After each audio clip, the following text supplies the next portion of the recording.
In the year 243 AD, the Roman army led by Praetorian Timesitheus advanced deeper into Upper Mesopotamia towards the Sasanian army led by King Shapur I. This movement of two opposing forces brought them toward a confrontation near the settlement named Resaena. The Roman imperial columns had moved out from Syria and across the frontier zone, while the forces of Shapur I had already operated inside these territories that had recently been contested or lost by Persians. The encounter was a part of a wider campaign, a part of earlier operations in which the initial advantage had belonged to the Persian side. At the time of the Battle of Resaena, Emperor Gordian III was not in Rome. He was with the rest of his army deep in the east on campaign in Mesopotamia. While Gordian stood as emperor and symbol of Roman authority, he was not the man directing the war. The real control of the campaign rested in the hands of his Praetorian prefect, Timesitheus, the one organizing the army, managing its movement, and shaping its decisions on the ground. Earlier, Timesitheus married his daughter Furia Sabinia Tranquillina to Emperor Gordian, and in 241 he was appointed Praefectus Praetorio. The Emperor Gordian, not yet 20 years old, valued the abilities of his Praetorian prefect and relied on him when dealing with problems such as the uprising in provinces. Under King Ardashir I and continued under Shapur I, Persian forces pressed into Roman Mesopotamia. بیافرزدم این امپراتوری و دشمنانش را به تو واگذار میکرد. هیچ کدام نشان عبور نخوان کرد پدر. Challenging the frontier system that had long defined the eastern boundary of Roman control.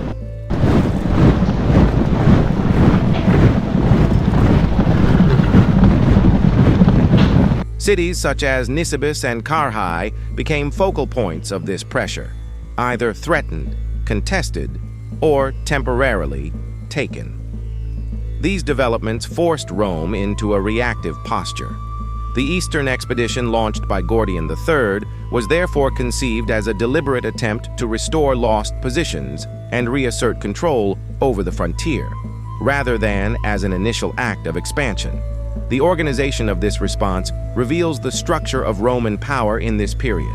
Although Gordian held imperial authority, the effective direction of the campaign rested with his Praetorian prefect Timesitheus, whose role combined administrative coordination with military planning. Impertor, hoc concilium maledictum vidur.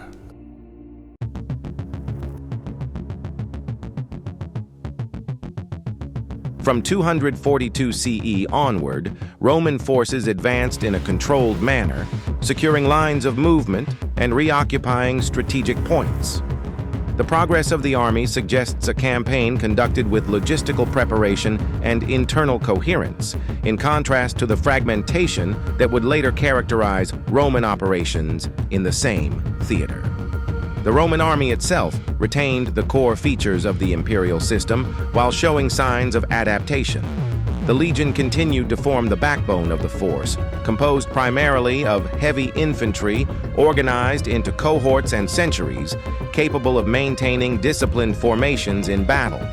At the same time, the army of the mid-3rd century incorporated a greater proportion of cavalry and specialized auxiliary units than in earlier periods. Eastern warfare had already demonstrated the importance of mobility, and Roman commanders increasingly relied on mounted troops drawn from provincial and allied sources, as well as on archers and light infantry. A typical legion still numbered several thousand infantry, though often below theoretical strength, and when combined with auxiliaries and cavalry, such expeditionary armies are generally understood by modern historians to have reached several tens of thousands of men, even if no exact figure is preserved for this particular campaign. Opposing these legions, the Sasanian army represented a different military model. The forces of King Shapur I were organized around a cavalry-centered system in which mobility and range were decisive factors. Horse archers provided sustained missile fire, capable of engaging the enemy while remaining beyond immediate reach, while heavily armored cavalry, often described as cataphracts, were intended to deliver decisive charges at moments of vulnerability. This structure reflected not only tactical preference, but also the social organization of the Sasanian state, in which aristocratic families contributed mounted retinues equipped for war, as described by Ammianus Marcellinus in his account of Persian elite cavalry, who emphasized the role of the noble warrior class, Azadan, in forming the core of Sasanian mounted forces.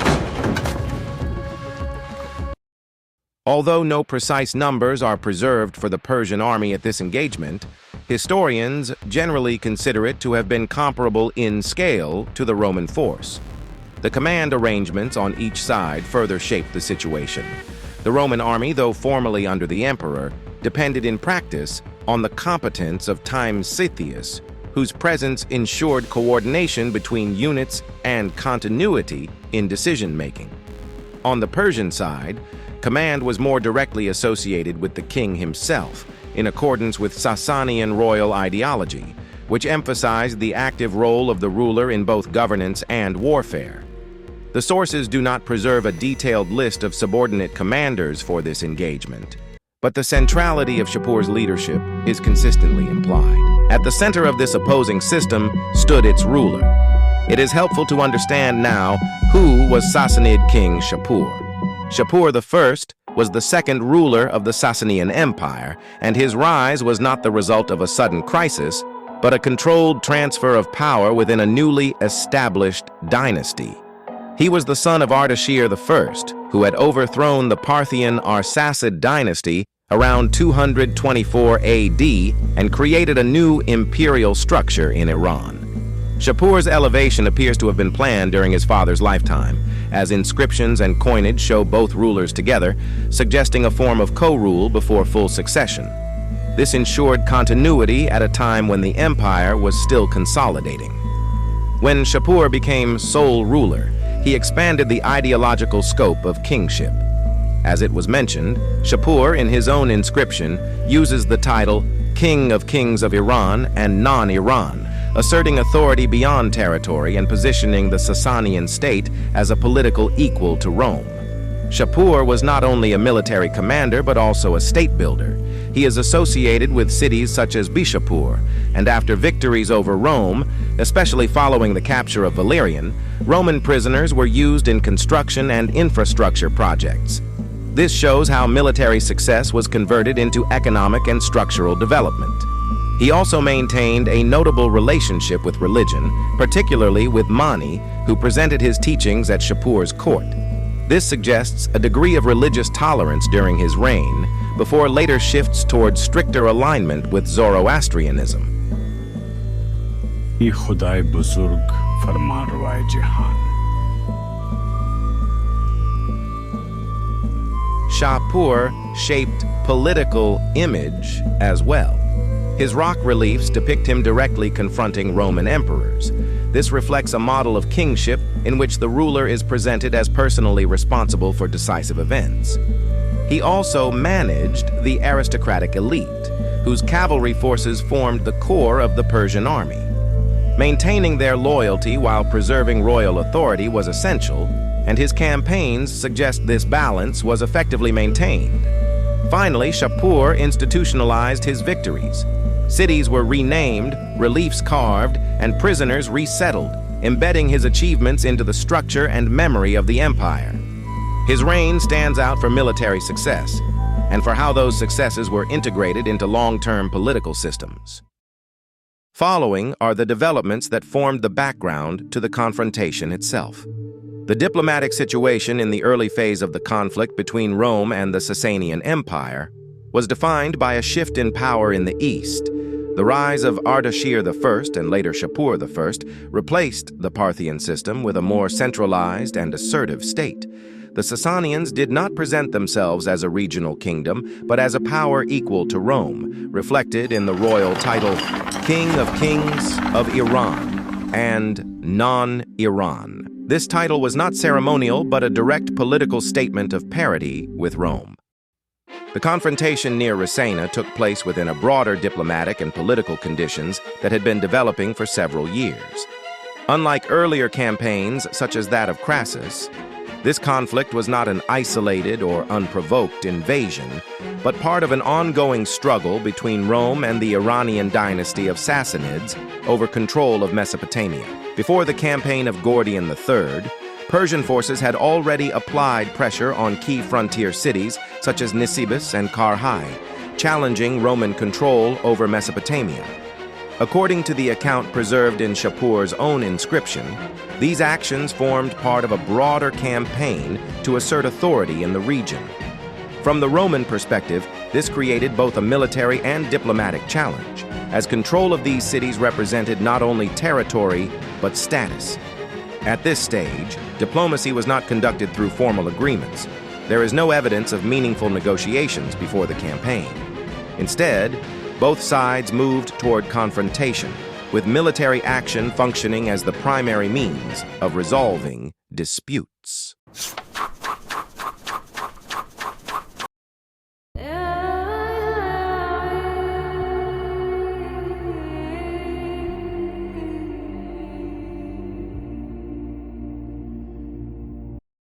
The advance toward Resaena reflects a situation in which the question of dominance in the east remained unsettled and was to be decided by force rather than treaty. As the armies approached one another in the region of Resaena, the broader conditions of the campaign suggest that the Romans had, at this stage, regained the initiative.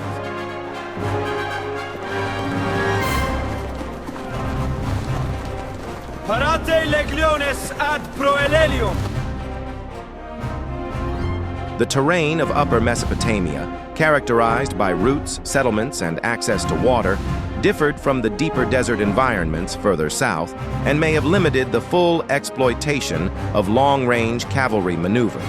Within this setting, the Roman army appears to have been able to maintain its formations and operate in a more controlled manner than in later encounters against the same opponent. The Roman army met the forces of Shapur in open confrontation. The available information suggests that Roman units maintained cohesion and discipline, allowing them to withstand the pressure exerted by Persian cavalry tactics.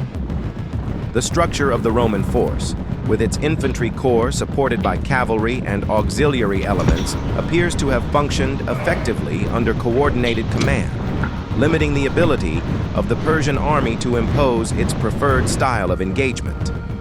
The consequences of this encounter confirm the scale of the Roman success. At the same time, some tactical descriptions in the sources suggests that the significance of the battle lies less in a specific maneuver than in the broader interaction of military systems, leadership, and timing that allowed the Roman army, under favorable conditions, to overcome an opponent that would later prove far more difficult to defeat than Romans initially thought. The Persian army moved first. Light cavalry spread across the field, loosing arrows, testing the Roman line. Dust rose over the plains of Mesopotamia as horse archers circled, looking for gaps. But the Romans did not break. Under the command of Timesitheus, the legions held formation, shields locked, ranks steady. The arrows struck, but discipline held. Then came the moment. As the Persian advance lost momentum, the Romans pushed forward. The line moved as one, slow, controlled, relentless. Cavalry surged on the flanks, forcing the Persians out of position. The harassment turned into retreat, and the retreat into collapse. By the end of the day, the field belonged to Rome.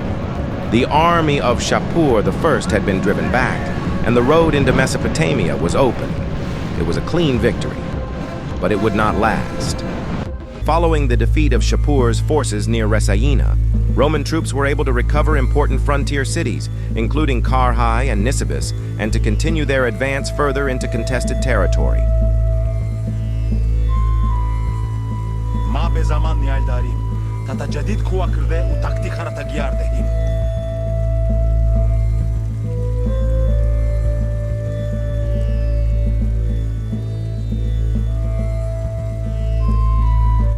The victory at Resaena should have secured Rome's advance, but it also marked the beginning of its unraveling. At the height of the campaign, Timesitheus, the architect of Rome's success, suddenly dies. No clear cause, no confirmed account. Some sources speak of illness. Others say nothing at all. But all agree, his death came at the worst possible moment.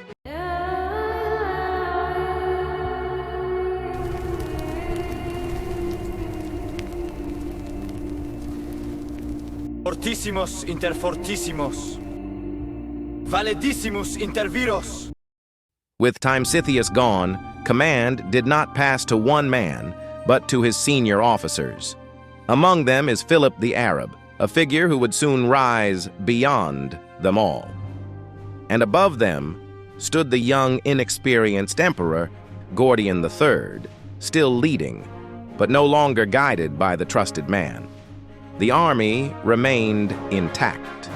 Resaena was still a victory, but something had shifted in the troops. The confidence was gone, and the direction became uncertain. Writers like Zosimus hint at confusion in the ranks, a momentum that had begun to break. And Gordian still continued campaign as the legions marched on toward one more confrontation. A decisive battle with Shapur's regrouped army was waiting for them in the next year, for the Battle of Naqsh-e.